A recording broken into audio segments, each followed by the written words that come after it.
उत्तर प्रदेश के सीतापुर में एक ऐसा तीर्थ स्थल है जहाँ पर भगवान श्री राम ने अश्वमेध यज्ञ पूरा किया था।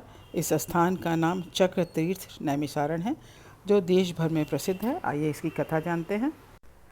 उससे पहले यहाँ के पवित्र सरोवर में स्नान करें और फिर कथा की ओर बढ़ते हैं। ब्रह्मा जी का मन के द्वारा भगवान ने विष्णु ने ब्रह्मा ने कहा था, तो ब्रह्मा ने के कहे के अनुसार भगवान विष्णु ने सुदर्शन चक्र को दिया। वो सुदर्शन चक्र चलता है ब्रह्मलोक, विष्णुलोक, शिवलोक, अंत में आता है पृथ्वी लोक में। पृथ्वी लोक में 9 आरण्य हैं। आरण्य बोलते हैं जंगल को, जिससे बद्रिकारण, किष्किंधारण, जम्बूकारण, माधवारण, नैमिषारण्य आदि सभी आरण्य से घूमता उत्तर से और दक्षिण जा रहा था। यहाँ पर 88,000 ऋषि उसके पीछे चलते थे, चक्र के पीछे चलते थे। 88,000 ऋषि, 33 करोड़ देवी देवता, 3.5 लाख देवता।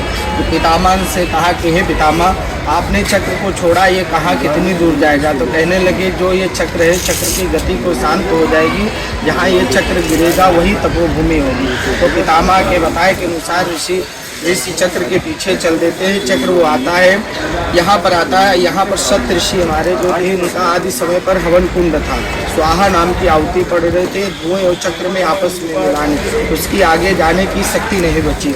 वो चक्र पृथ्वी के मध्य में आया। वो पृथ्वी के मध्य में आने के बाद वो पृथ्वी को तोड़ने लगा। जैसे भी कोई चीज गिरती है तो वो जमीन को नीचे जाती है। तो चक्र में इतनी शक्ति थी, वो पृथ्वी को तोड़ने लगा। तो ऋषियों ने थोड़ी दूर पर अपने स्थान ले लिया।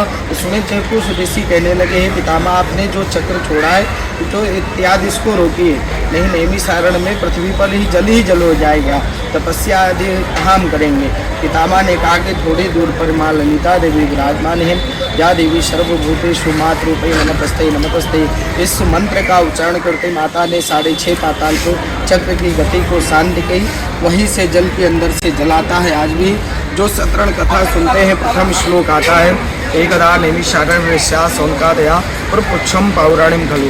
रामचरितमानस में तुलसीदास लिखते हैं, तीर्थवर नैमिष विख्याता, अत पुनीत साधक सिद्धदात। पुनीत सभी तीर्थ हैं, आप बनारस, अयोध्या, चित्रकूट कहीं भी जाइए, पुनीत सभी, मगर जहाँ अति लग जाते वहाँ पर गणना नहीं की जाएगी। यानी जहाँ बहुत लोग होते वहाँ संख्या नहीं हो, उसकी गिनती नहीं होती, वहाँ बहुवचन का प्रयोग है। तो तुलसीदास ने इसको अति लिख दिया, अति पुनीत साधक सिद्धदाता। यहाँ पर बहुत जल्दी ही सिद्धि प्रदान हो जाती। कोई भी तपस्या या किसी भी मनोकामना या कोई भी अपने अंतराल में होती तो भगवान उसको तुरंत बहुत क्षण में ही उसको आपको प्राप्त हो जाता। ये माता पिता, नानी नाना को जो हमारे 3 गया है, प्रथम गया है बिहार, जो पटना में पड़ती है, वहाँ पर चरणों की पूजा हो। द्वितीय है नैमिषारण्य में, जहाँ पर आप बैठे हैं, यहाँ पर पितरों का पेट है।